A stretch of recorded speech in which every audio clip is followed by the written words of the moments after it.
Bab 952. Desa Avenue. Miley menarik tangannya. Prasasti batu ini hanyalah prasasti batu biasa, bukan bahan khusus. Miley melihat ke depan, ada dua jalan di depannya. Ke kiri atau ke kanan. Pada saat ini, dua aura kuat tiba-tiba datang dari belakangnya. Wajah Miley berubah, klan pemakan roh dan sekte tak terkalahkan benar-benar mengejar kemari. Tanpa banyak berpikir, Miley terbang langsung ke kanan. Kecepatannya sangat cepat, dia menghilang di ujung jalan dalam sekejap mata. Tidak lama setelah Miley menghilang, Darlie Chen dan Derino Yuan muncul di depan prasasti itu. Darlie Chen melihat prasasti itu. Setelah beberapa saat, dia tersenyum dan berkata, kata-kata ini tidak buruk. Siapa di dunia ini yang bisa hidup selamanya? Derino Yuan melihat sekeliling, hati-hati. Darlie Chen melihat ke kejauhan, kesadaran ilahi seperti jaring, menyebar ke sekitar, namun kesadaran ilahi hanya berjarak kurang dari 1 kaki, langsung menghilang tanpa jejak. Hilang tanpa suara. Darlie Chen mengerutkan kening, dia melihat sekeliling, tetapi tidak merasakan aura apapun. Setelah beberapa saat, Darlie Chen berkata dengan ringan, tempat ini benar-benar tidak sederhana. Saat berbicara, dia melihat ke depan, yang mana satu. Derino Yuan berkata, pergi secara terpisah. Darlie Chen menggelengkan kepalanya, sebaiknya jangan berpisah. Derino Yuan berkata, kalau begitu pergi ke kanan. Darlie Chen mengangguk, dan segera, keduanya menghilang tanpa jejak. Miley berjalan lurus di sepanjang jalan itu. Di kedua sisi jalan, ada pegunungan tinggi yang tak berujung. Gunung-gunung ini menjulang ke awan, satu demi satu, dalam garis yang terus-menerus. Di puncak gunung, awan dan kabut menyelimuti, seperti negeri dongeng di dunia. Di jalan kecil, Miley tiba-tiba berkata, senior, ada aura bahaya. Lantai 9, tidak. Miley menghela nafas lega. Pada saat ini, lantai 9 berkata, semakin seperti ini, semakin berbahaya kamu. Mendengar ini, Miley terkejut, segera, dia mengerti. Lantai 9 itu kekuatan apa? Dia tidak merasakan bahaya. Ada dua penjelasan, yang pertama adalah tempat ini benar-benar tidak berbahaya, dan yang kedua adalah tempat ini terlalu berbahaya. Sangat berbahaya hingga lantai 9 tidak bisa merasakannya. Dan tentu saja kemungkinan kedua ini lebih kecil. Miley ragu-ragu, lalu berkata, aku sedikit khawatir. Lantai 9, jangan takut. Mata Miley berbinar, senior, kamu ingin melindungiku. Lantai 9, maksudku, meskipun kamu mati di sini, wanita bergaun polos akan membalaskan dendammu, kamu tidak akan mati sia-sia. Miley. Pada saat ini, Miley tiba-tiba menoleh, di belakangnya, dua sosok bergegas menuju sisi ini. Miley sedikit mengernyit, sekte tak terkalahkan dan klan pemakan roh ini benar-benar berjuang keras. Tanpa banyak berpikir, Miley mulai melaju kencang. Dia mencoba menggunakan lompatan ruang hampa, tetapi ternyata dia tidak bisa memasuki ruang hampa sama sekali. Apa yang terjadi? Saat ini, lantai 9 berkata, ruang hampa di sini berbeda dengan yang di luar. Aturan Tao ruang hampa kamu tidak berpengaruh pada ruang hampa di sini. Bagaimana mungkin? Miley berseru keheranan, ini adalah aturan Tao ruang hampa yang diciptakan oleh pendahulu. Lantai 9 berkata, ada yang spesial di sini, bicara tentang ruang hampa di sini, ruang hampa di sini terlalu kuat, tidak bisa diterobos. Miley merasakan ruang hampa sekitarnya, dan benar saja, ruang hampa sekitarnya begitu kuat, bahkan pedang ether tidak dapat menerobos. Lantai 9, hati-hati. Miley mengangguk, dia meningkatkan kecepatannya. Tidak lama kemudian, Mile tiba-tiba melihat sebuah desa. Desa itu berada di kaki gunung, tidak besar, semua adalah rumah kayu. Dan di depan pintu desa itu, ada sebuah prasasti. Mile datang ke prasasti batu. Di prasasti batu itu, ada 3 karakter, Desa Avenue. Desa Avenue. Mile sedikit mengernyit, namanya menarik. Mile melihat ke desa itu sangat sunyi, seolah-olah tidak ada orang di sana. Mile hendak berbicara, pada saat ini, suara lantai 9 tiba-tiba terdengar di kepalanya, ada makhluk yang mendekat. Makhluk mendekat. Wajah Mile berubah, dia memegang gagang pedang dengan tangan kanannya, siap menghunus pedang kapan saja. Pada saat ini, tiba-tiba ada pergerakan di samping. Mile menoleh, di sana, seekor anjing rural hitam sedang menatapnya. Mile tampak waspada, "Senior, bukankah ini anjing dewa kuno yang legendaris itu?" Lantai 9, tebak. Sudut mulut Mile berkedut sedikit, dia melirik anjing rural itu, ragu-ragu sejenak, dan kemudian berkata, "Senior, aku tidak berniat jahat di sini." Wow! Pada saat ini, anjing rural tiba-tiba menggeram pada Mile. Mile tercengang, segera wajahnya menjadi sedikit jelek. "Sialan, ini hanyalah anak anjing biasa." Haha. Kali ini suara tawa dari lantai 9 terdengar dari menara penjara alam.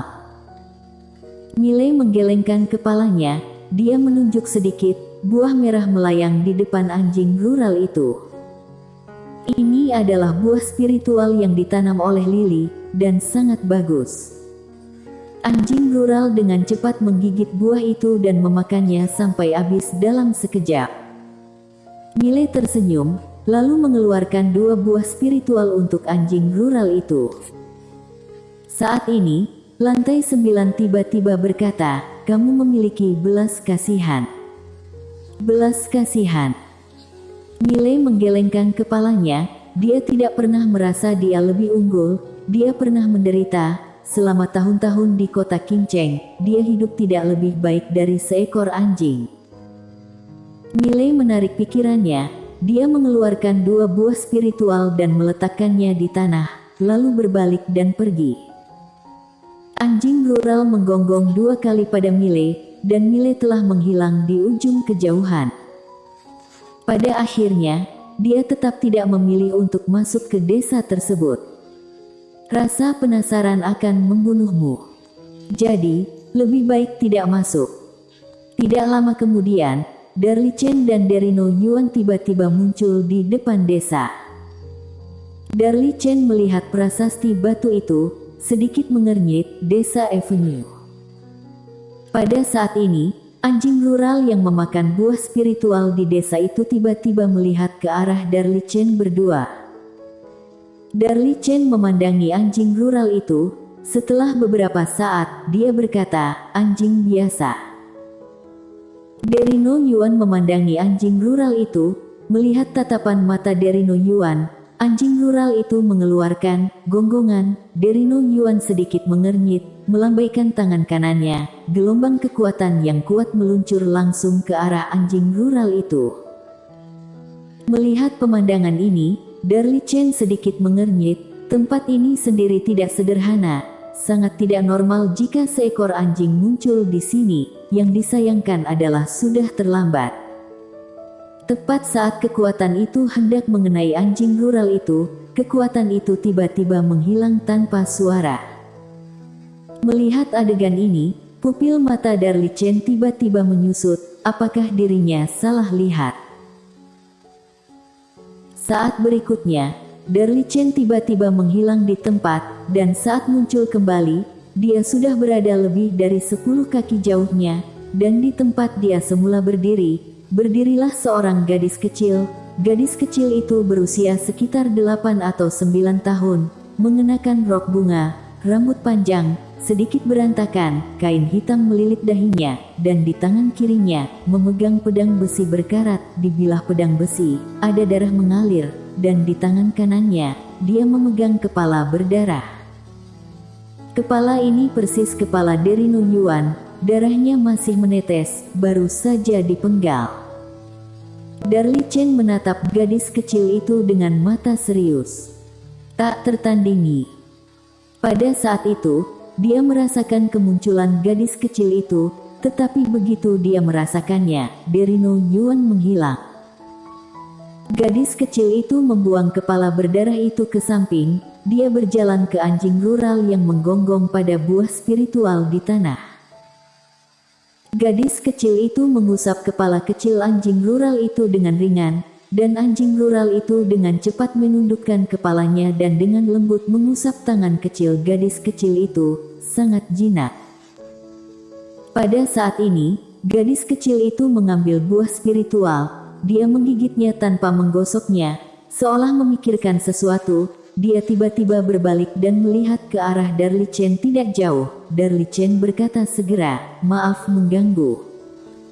Suara itu jatuh, orangnya langsung menghilang di tempat. Dan pada saat ini, gadis kecil itu tiba-tiba memegang pedang besi berkarat itu dan dengan lembut menyeka lehernya. Hanya sentuhan ini, puluhan ribu kaki jauhnya, Darli Chen tiba-tiba berhenti. Dan saat berikutnya, matanya melebar dan kepalanya terbang keluar kolam darah. Namun, jiwa Darli Chen telah kabur. Karena pada saat kritis itu, jiwanya langsung terpisah dari tubuh fisik. Saat muncul kembali, jiwa Darli Chen sudah berada di depan prasasti batu di pintu keluar. Darli Chen melihat ke arah desa, matanya penuh ketakutan. Pada saat itu, jika dia lambat, jiwa spiritual akan musnah. Siapa gadis kecil ini? Begitu kuat. Tidak ada jawaban. Darli Chen berdiri di sana, terdiam. Saat dia masuk, dia memiliki kepercayaan diri, meskipun tidak bisa mengalahkannya. Selama dia berlari, tidak ada seorang pun di dunia ini yang bisa menahannya kecuali Nain dan wanita bergaun polos. Tapi sekarang sepertinya ada cukup banyak orang di dunia ini yang bisa membunuhnya. Darli Chen melihat ke kejauhan, lalu berbalik dan pergi. Dia tidak lagi memiliki kekuatan untuk masuk lebih jauh. Sekarang dia harus menemukan tubuh baru secepat mungkin.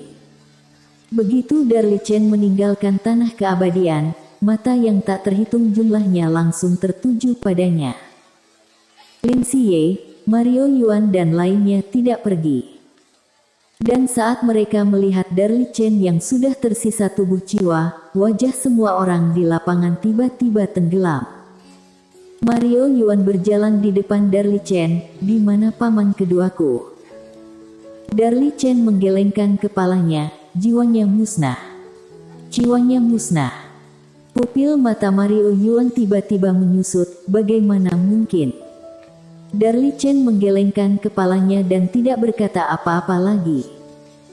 Saat ini, Lin Siye muncul di depan Darli Chen. Dia melihat ke arah Darli Chen. Darli Chen tahu apa maksud Lin Siye, dan langsung berkata, tidak melihat dia. Tidak tahu apakah masih hidup atau mati. Lin Siye sedikit mengernyit dan hendak berbicara. Saat ini, Mario Yuan tiba-tiba memelototi Lin Siye, "Sudah." Lin Siye tiba-tiba menamparnya. Boom. Karena lengah, Mario Yuan ditampar oleh Lin Siye. Pada saat ini, 3 mayat hidup yang tidak jauh dari sana tiba-tiba bergerak menuju Lin Siye. Mereka bergegas mendekat, dan Master Lady bertiga uga dengan cepat menyerang. Perang mulai lagi. Tanah keabadian, di depan desa Avenue. Gadis kecil itu dengan lembut mengelusnya anjing rural kecil. Dia menggigit buah dari waktu ke waktu.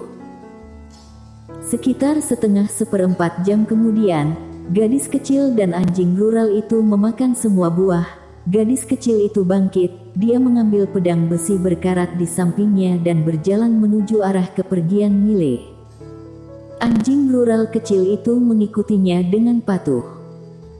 Saat berjalan, kecepatan gadis kecil itu tiba-tiba dipercepat. Dia memegang pedang besi berkarat, wajahnya tanpa ekspresi, seperti seorang pembunuh tanpa emosi, sangat keren. Bersambung.